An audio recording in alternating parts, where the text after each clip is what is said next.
हिंदी दिगंत भाग 2 पाठ संख्या कितना है 10 और पाठ संख्या 10 का नाम है अधिनायक। क्या नाम है? अधिनायक। यहां प्रयोग किया गया है शासक वर्ग के लिए। किसके लिए? शासक वर्ग के लिए इस शब्द का प्रयोग किया गया है। कई शब्दों में अधिनायक मतलब तानाशाह। अधिनायक को हम तानाशाह के शवनार्थी शब्द के रूप में भी प्रयोग करते हैं। अधिनायक शीर्षक कविता रघुवीर सहाय के द्वारा लिखा गया है। किसके द्वारा? अधिनायक शीर्षक कविता रघुवीर सहाय के द्वारा लिखा गया है। और इस कविता को आत्महत्या के विरुद्ध, इस कविता को आत्महत्या के विरुद्ध शीर्षक पाठ से किताब से लिया गया है। प्रश्न 3 हुआ, अधिनायक शीर्षक कविता के लेखक कौन है? रघुवीर सहाय। दूसरा, अधिनायक शब्द समानार्थी है शासक वर्ग का या तानाशाह का। और अधिनायक शीर्षक कविता किस पुस्तक से लिया गया है? आत्महत्या के विरुद्ध। किसके विरुद्ध? आत्महत्या के विरुद्ध शीर्षक पुस्तक से। रघुवीर सहाय जिनका जन्म 1929 ईस्वी में उत्तर प्रदेश के लखनऊ में हुआ था। रघुवीर सहाय जिनका जन्म 1929 में उत्तर प्रदेश के लखनऊ में हुआ था और इनकी निधन मृत्यु 1990 ईस्वी में हुई थी। रघुवीर सहाय का जन्म 1929 में उत्तर प्रदेश राज्य के लखनऊ में हुआ था और इनका निधन 1990 ईस्वी में हुआ था। इनके पिता का नाम हरदेव सहाय। पिता का नाम क्या था? जो एक शिक्षक थे, सरकारी टीचर। पिता कौन थे? हरदेव सहाय, जो पेशे से क्या थे? शिक्षक थे। और इन्होंने लखनऊ विश्वविद्यालय से, किस विद्यालय से? लखनऊ विश्वविद्यालय से कौन शिक्षा प्राप्त किया था? एमए। कौन विषय में? अंग्रेजी में। एमए की शिक्षा प्राप्त किया था अंग्रेजी में। मतलब रघुवीर सहाय लखनऊ विश्वविद्यालय उत्तर प्रदेश में, लखनऊ विश्वविद्यालय से इंग्लिश विषय में क्या किया था? एमए किया था। इनकी रुचि क्या थी? तो इनकी रुचि थी संगीत सुनना। आप लोगों के विचार से मिलते जुलते थे। संगीत सुनना और फिल्म देखना इन्हें बेहद पसंद था। इनकी ज्यादा रुचि का चीज था। इनको साहित्य के क्षेत्र में साहित्य अकादमी पुरस्कार मिला था और साहित्य अकादमी पुरस्कार मिला था। लोग भूल गए कविता संग्रह है। इसी लोग भूल गए कविता संग्रह के लिए इन्हें साहित्य अकादमी पुरस्कार मिला था। इन्होंने नवजीवन जो लखनऊ से निकलती थी और नव भारत टाइम्स जो नई दिल्ली से निकलती है, आज भी निकलती नव भारत टाइम्स, नवजीवन में निकलती है। तो नवजीवन जिसका प्रकाशन कहां से होता था? लखनऊ से। और नव भारत टाइम्स जो नई दिल्ली से निकलती थी, न्यू दिल्ली से प्रकाशित होती थी, इसमें पत्रकार के रूप में काम किया था। इसके अलावा ये PTI, press trust of India, माने भारतीय प्रेस परिषद के सदस्य भी रहे हैं। और दिनमान नामक पत्रिका का ये प्रधान संपादक थे। दिनमान नामक पत्रिका के क्या थे? प्रधान संपादक थे।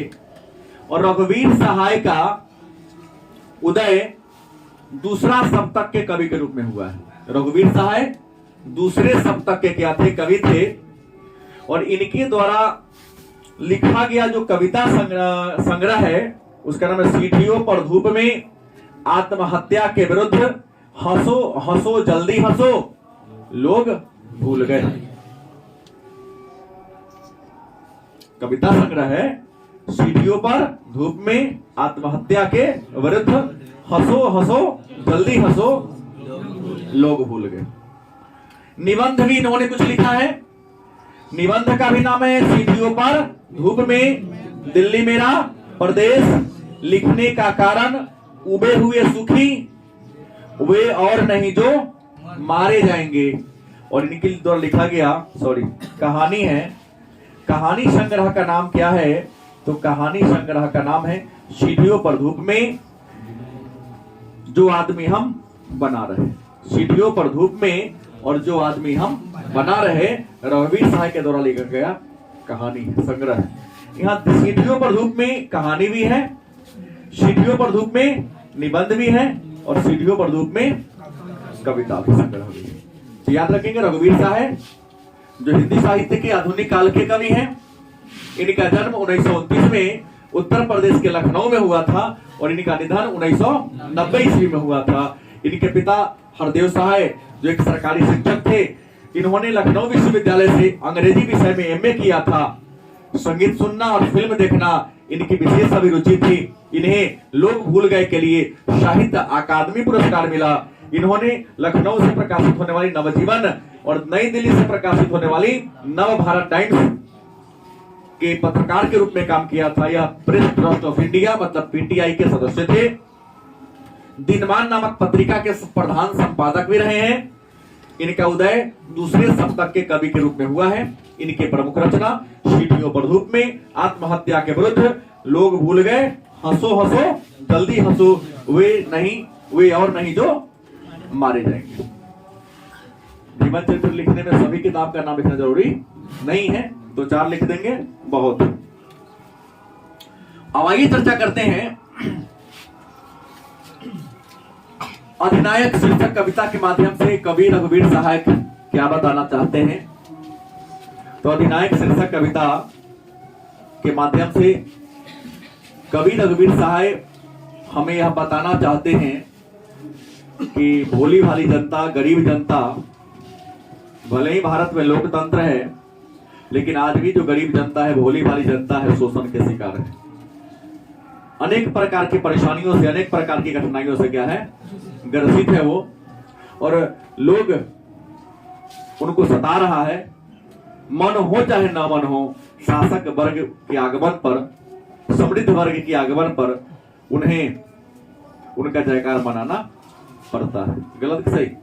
तो यह एक व्यंग्य कविता है। कविता तो है लेकिन कैसी कविता है? रघुवीर सहाय ने कविता को लिखा है लेकिन यह कैसी कविता है? व्यंग्य, एक प्रकार का मजाक है, व्यंग्य कविता है। आइए देखते हैं। लिखा है, राष्ट्रगीत में भला कौन वह भारत भाग्य विधाता है। क्या लिखे हैं कि राष्ट्रगीत में भला कौन वह भारत भाग्य विधाता है, फटा सुथन्ना पहने जिसका गुण हर चरना गाता है।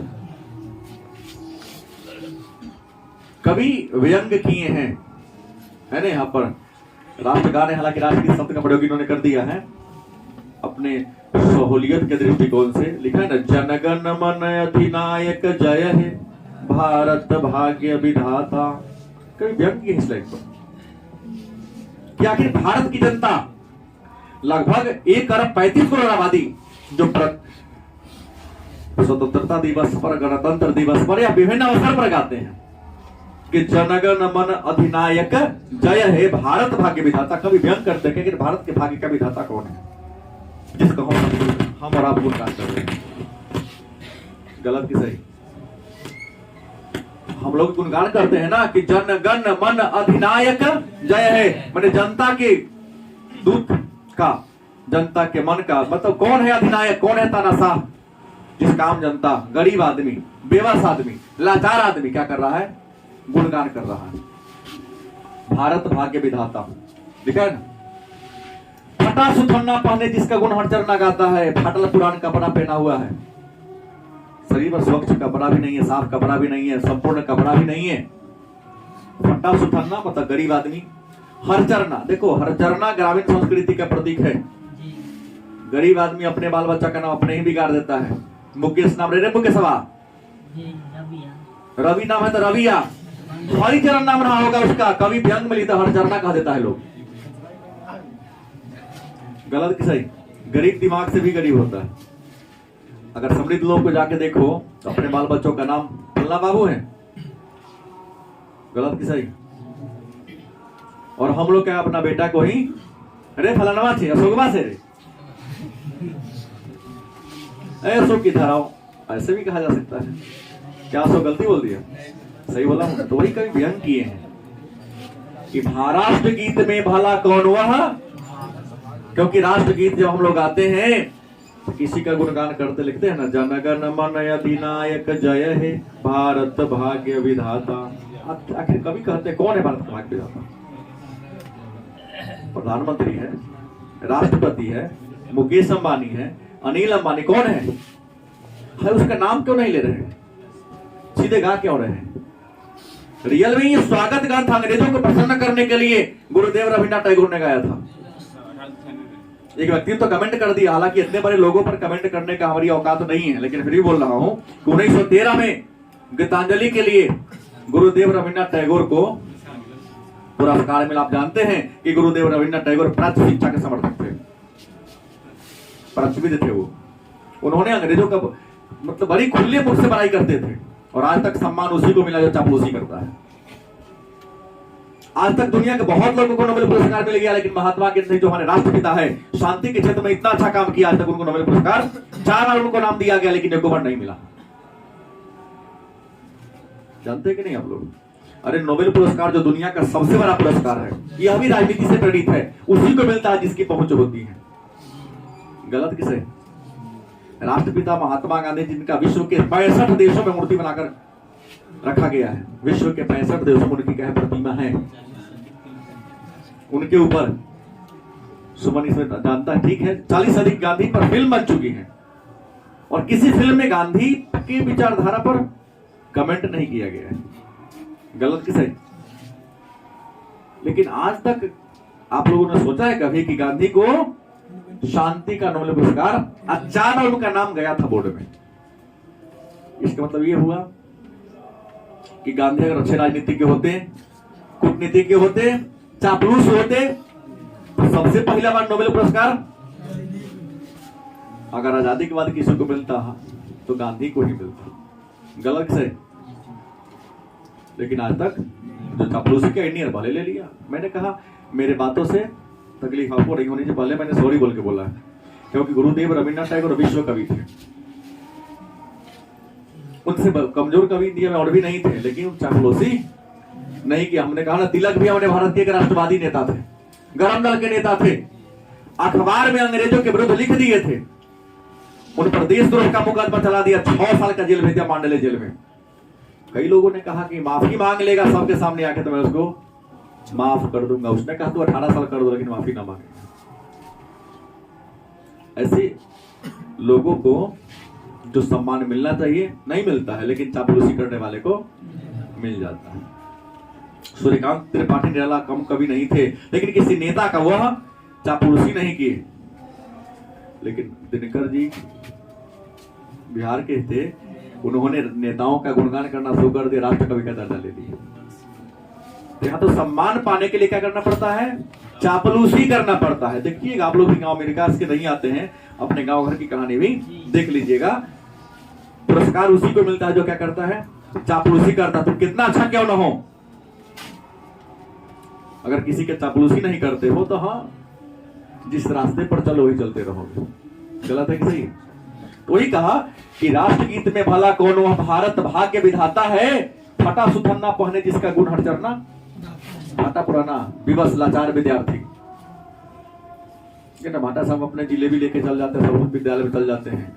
गरीब आदमी करता तो 5 रुपए झंडा धरा लिया, रोड पर रैली निकलवा देते हैं। अपने हाथ में लेके क्यों नहीं हुआ? अपने बाल बच्चा साला गुला क्यों नहीं करवाते? चुनावी रैली में जो चुनाव में खड़ा तो उनका बेटा जिंदाबाद नहीं बोलता होगा, जाके देख लेना कभी। हम नहीं देखे बगल माउसर कौन बोले थे? कौन 200 रुपया दलित सिमर का बात किया के है जोर जोर से चिल्लाओ, अरे तुम्हारा बाप खा रहा, दो जिंदाबाद दो ना। नहीं बोलता है, मैं देखा हूँ, आपसे ज्यादा अनुभव है। ओकर बेटा ना बोलता, ओकर भाई नहीं बोलता है। ठीक है, बोला कि काते काते चलता है, कौन बोले थे? कौन? हाँ, ना बोले थे।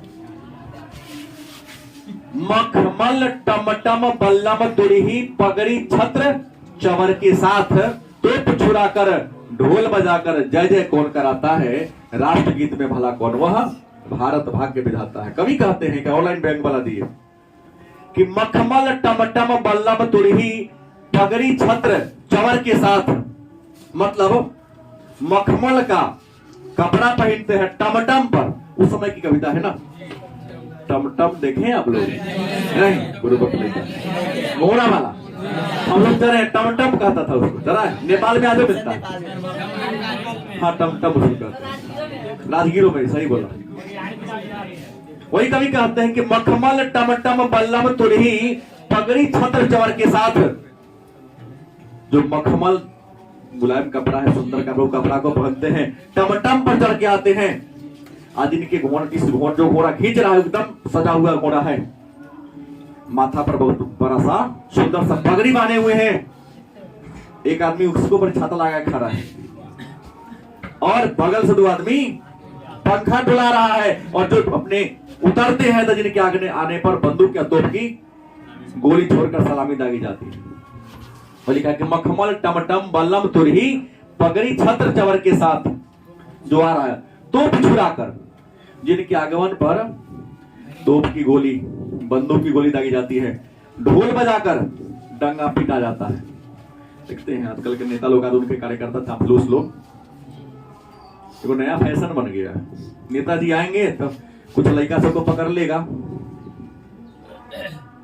हाथ में उनको माला धरा देगा, वो सब जबरदस्ती वाला भी पहनाता है। कोई कार्यकर्ता नहीं होता है, पैसा लेके खड़ा रहता है कि माला पहनाना पर 200 रुपया मिलता ही। जैसे फिल्म में हमने देखा, वो कहा देख के हंसते हुए तो थोड़ा फिल्म करने के लिए टिकट तो पैसा खा जाते वो, हंसी के नहीं देख के हंसते हुए। हाँ, वैसा की कहानी कि माला पहना देने पर 1000 रुपया हाँ मिलेगा, 200 रुपया मिलेगा। माला पहन देता, फूल से लेके छीटते रहता है। समर्थक थोड़ी ना, वो तो पैसा के समर्थक, गरीब आदमी है बेचारा, छीट रहा है आपको। वही कहता, लेकिन उनके आगमन में मैं देखा हूँ, यहाँ नेता लोग आते हैं, कहीं सेमिनार होता है या उनका मीटिंग होता है, तो उनके जो सपोर्टर हैं बैंड पार्टी बुक कर दिए रहते हैं। कुछ कार्यकर्ता को खड़ा करते हैं कि माला पहना देना। हाँ, कोई भी पार्टी हो, जनसुराज हो, चाहे आरजेडी हो, चाहे जदयू हो, चाहे बीजेपी हो, सब पार्टी के नेता यही करता है। माला पहनाने वालों को कार्यकर्ता मंच के पास रहता है, सब खरीदा हुआ रहता, जो फेंकते रहता है। वही कहता, जिनकी आगे जो मखमल के कपड़ा पहनते हैं, टमटम पर चढ़ के आते हैं, एकदम साज बाज के साथ आते हैं, माथा पर बहुत बड़ा सा पगड़ी रख बांधे हुए हैं, उसके ऊपर से लोग छाता लेके खड़ा है, उनको पंखा डोलाने वाला जो क्या है खड़ा है, और जिनके आगमन पर ढोल बजाया जाता है, तोप से सलामी दागी जाती है, उनका जयकारा किया जाता है। क्या रियल में वही भारत के भाग्य विधाता है? तो फिर भारत के अगर भाग्य विधाता है तो जनता के सामने 4.5 साल पर सलामी क्यों दागते हैं? गलत सही? अगर भारत के भाग्य के विधाता है तो भारत में समस्या क्यों है? आप कहते हैं ना कि भारत के भाग्य के, तो भारत में इतनी समस्या क्यों है, गरीबी क्यों है, बेबसी क्यों है, लाचारी क्यों है? अगला है, पूरब पश्चिम से आते हैं नंगे बूझे नरकंकाल, सिंहासन पर बैठे उनके तमगे कौन लगाता है, राष्ट्रगीत में भला कौन वह भारत भाग्य विधाता है। कवि ने इस लाइन को कहां से लिया है आपको पता है? स्वतंत्रता दिवस और गणतंत्र दिवस के अवसर पर दिल्ली के राजपथ पर अलग अलग राज्य के लोक कलाकार जो झांकी दिखाते हैं, नहीं देखे कभी? गणतंत्र दिवस या स्वतंत्रता दिवस पर अलग अलग लोक कलाकार लोग आते हैं, झांकी दिखाते हैं। ये बिहार का है, ये यूपी का है, ना दिखाते हैं यहाँ के कला को। बिहार का झिझिया फेमस है, अभी तक गांव में चलिए रहा था, सहारा का समय है, शहर में भी चलता है। तो प्रश्न है, पूरब पश्चिम से आते हैं, भारत के विभिन्न कोना से, विभिन्न दिशाओं से आते हैं लोक कलाकार और अपने अपने राज्य की कला को राष्ट्रपति भवन के सामने राजपथ पर कला को दिखाते हैं। और उनकी कला को देखकर ये जो राजनेता लोग हैं ताली बजा देते हैं, शाबाशी दे देते हैं। कभी कहते हैं, कभी उनके हृदय में जाके झांकने का प्रयास किए हैं? दुबला पतला शरीर, उधार का लाया हुआ टेंट वाला कपड़ा पहन रहता है, कला देखकर ताली तो बजा देते, लेकिन उसके व्यवहारिक जीवन में घुस के देखिए क्या उसकी गरीबी समस्या क्या है।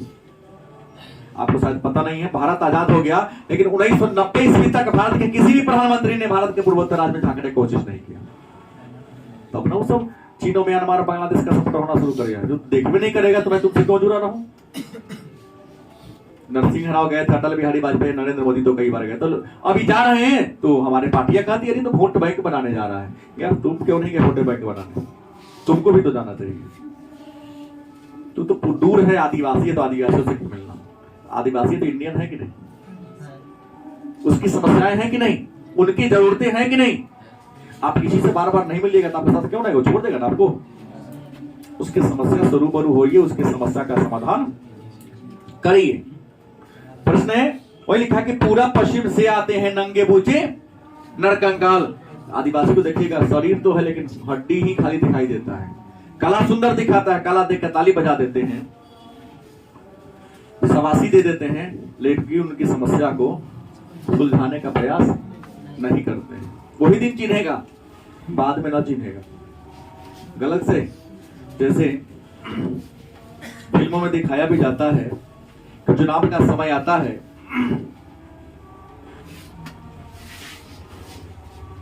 तो नेता बहुत, कार्यकर्ता बहुत कुछ चिन्हने लगता है।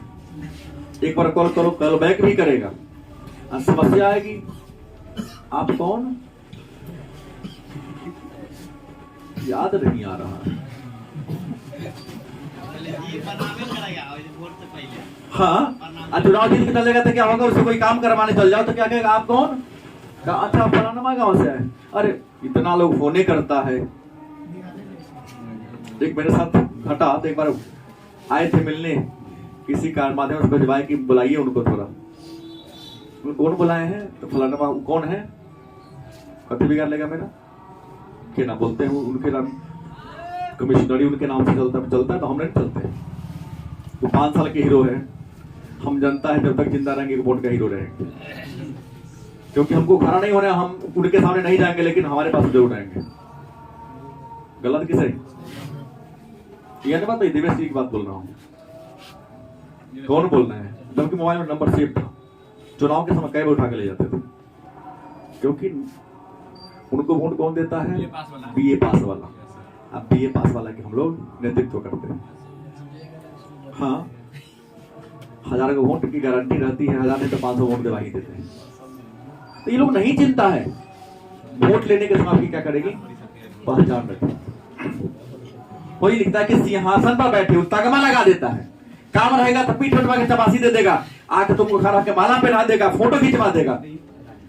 अब बेचारा अगर हम लोग जैसे बेवकूफ आदमी, अरे फलाना तो माला पहना दिया, खुश हो गया, अपना घरे खाओ कराने काम करो। गलत की सही, लेकिन बाद में जब काम न करता है। अगला है, कौन कौन है वह जनगणगण, कौन कौन है वह जनगण मन अधिनायक, वह महाबली डरा हुआ मन बेमन जिसका बाजा रोज बजाता है। क्या जी, राष्ट्रगीत में भला कौन वह, कवि कहते हैं आखिर कौन है वह बलवान, कौन है वह अधिनायक, कौन है शक्तिशाली जिसका, भले में बोल दिया लेकिन आने पर हम मुंह पर हम ही नहीं बोले, क्योंकि बलवान है, ताकतवर है, सत्तावर के लोग। गलत की सही, कब क्या करवा दें आप कोई गारंटी नहीं है। फिल्मों में गलत नहीं दिखाता है, ज्यादा बोलोगे तो घर के बिजली पानी सबके घर में जाके तुरंत हो जाएगा। तुम डाउट कोई काम करा रहे तुम्हारा काम ना करेगा। गलत की सही, क्योंकि लोकतंत्र में यही होता है, टारगेट कर लेगा तो जो चाहेगा सो होगा। कभी कविता के माध्यम से ही बात आपको सिखाना की कोशिश किए हैं, कि बताने की कोशिश की, व्यंग कर किए हैं कि भारत के लोग जो जनगण मन अधिनायक जय है, अधिनायक शब्द का प्रयोग किसके लिए किया है भाई, तो अंग्रेजों के काल में लिखा गया, तो अंग्रेजों के काल में लिखा गया कविता शायद अंग्रेजों को नहीं तो सिद्ध कर रहा है कि आप अधिनायक है, आप बलवान है, जिनके आगे आने पर जनता जयकारा लगाती है, ढोल बजाती है, नगारा पीटती है, जिनके आगमन पर तोप से गोली छोड़कर सलामी दागी जाती है, मन हो चाहे मन न हो लेकिन उनके नाम का जयकारा। कविता में कहें तो